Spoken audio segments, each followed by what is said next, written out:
नमस्कार दोस्तों, मैं पंकज मिश्रा आप लोगों का अर्पण ज्ञान गंगा में हार्दिक स्वागत और अभिनंदन करता हूं। दोस्तों, आज मैं उपस्थित हूं आपके सामने एक छोटी सी कहानी लेकर, जिस कहानी का नाम है अद्भुत अतिथि सत्कार। दोस्तों, अतिथि देवो भव का अक्सर हमारे यहाँ मान्यता है। हम अतिथि देवो भव का की रूप में इसको स्वीकार करते हैं। तो दोस्तों, कहानी पे शुरू करते हैं कि एक दिन एक व्याध भयानक वन में शिकार करते समय पत्थर, पानी, हवा की चोट से अत्यंत दुर्गति में पड़ गया। कुछ दूर आगे बढ़ने पर उसे एक वृक्ष दिखा। उसकी छाया में जाने पर उसे कुछ आराम मिला। तब उसे स्त्री बच्चों की चिंता सताने लगी। दोस्तों, इधर सूर्यास्त भी हो गया था। ठंड के कारण उसके हाथ पैर में कंपन हो रहा था और दांत किटकिटा रहे थे। उसी वृक्ष पर एक कपोत अपनी पत्नी की चिंता में घुल रहा था।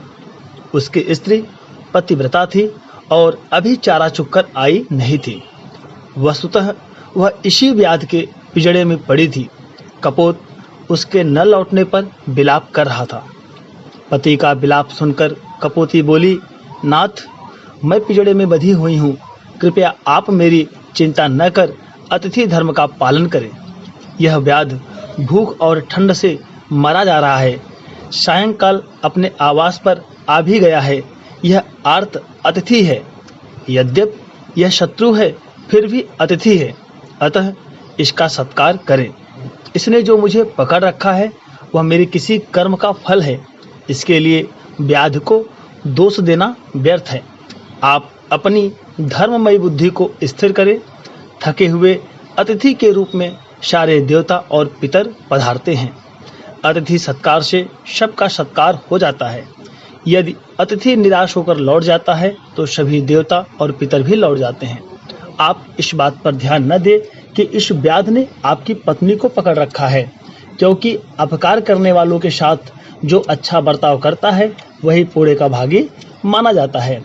कपोत अपनी पत्नी के धार्मिक वचन को बहुत प्रभावित हुआ। उसमें धर्ममय बुद्धि जाग पड़ी। उसने व्याध के सामने उपस्थित होकर कहा, तुम मेरे घर पर आए हुए अतिथि हो। मेरा कर्तव्य है कि मैं प्राण देकर भी तुम्हारी सेवा करूं। इस समय तुम भूख और ठंड से मृत प्राय हो रहे हो। थोड़ी देर में प्रतीक्षा करो। इतना कहकर वह उड़ा और कहीं से जलती हुई एक लकड़ी ले आया। उसे लकड़ी के ढेर पर रख दिया। धीरे धीरे आग जल उठी। उससे व्याध की जकड़न दूर हो गई।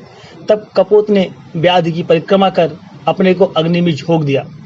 व्याध उसे अग्नि में प्रवेश करते देख घबरा गया और अपने को धिक्कारने लगा। फिर उसने कपोती तथा अन्य पक्षियों को पिंजड़े से निकालकर छोड़ दिया।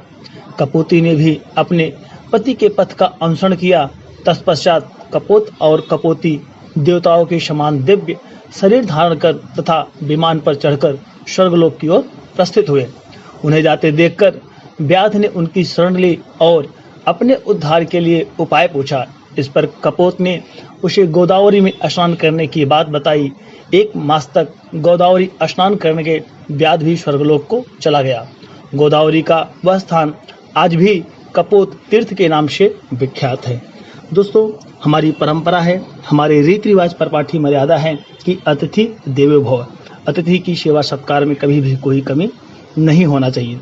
तो नमस्कार दोस्तों, आशा करता हूँ छोटी सी कहानी आपको अच्छी लगे। प्लीज चैनल को लाइक, सब्सक्राइब, कमेंट करना ना भूलिए।